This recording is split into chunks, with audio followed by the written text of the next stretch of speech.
Hello everyone, ayan, good morning po sa ating lahat and happy Saturday. So for today's video ay tara at samahan niyo po ako magluto nitong aming breakfast. Walang iba kundi itong ating corned beef at meron din po tayo nitong ating daing na tuyo. Ito pong new look ang tawag po dito sa Bicol. So tara na guys at samahan niyo po ako magluto and enjoy watching po. Ayan, so guys, 82 days na lang at Pasko na.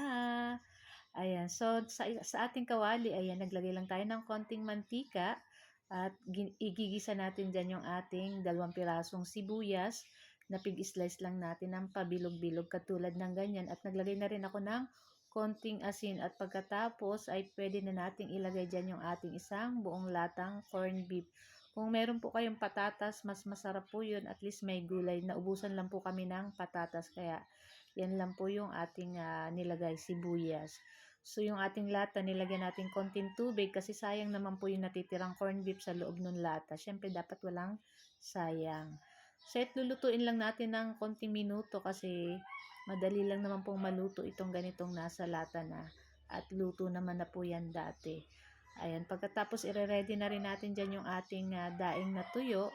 Pagkatapos natin magluto nitong ating corned beef, isusunod na rin natin dito. So, nakapagsaing na rin po ako ng kanin. So, hindi tayo nag-fried rice today. Ayan. So, ayan, luto na yung ating corned beef. O, diba, napakasarap nito, guys. Tapos, after nyan, hugasan na rin natin dyan yung ating kawali. At doon na rin tayo magluluto nitong ating daing na tuyo. Napakabango at napakasarap ng ganitong corned beef. Ayan, pwede nyo rin pong lagyan ng itlog yan kung gusto nyo. Ayan. Tapos ayan, doon sa ating kawali, nugasan lang po natin.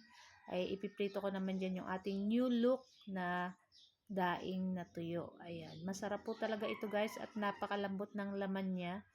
At kahit yung tinik ay pwede mong makain. Wow! Basta medyo toasted ng konti. Ayan.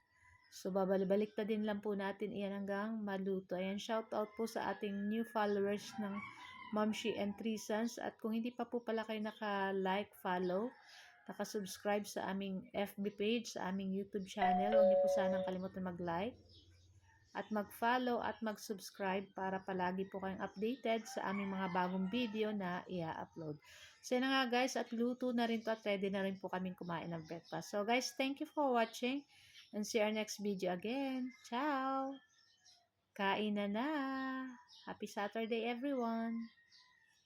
Thank you for watching and see our next video. Yummy!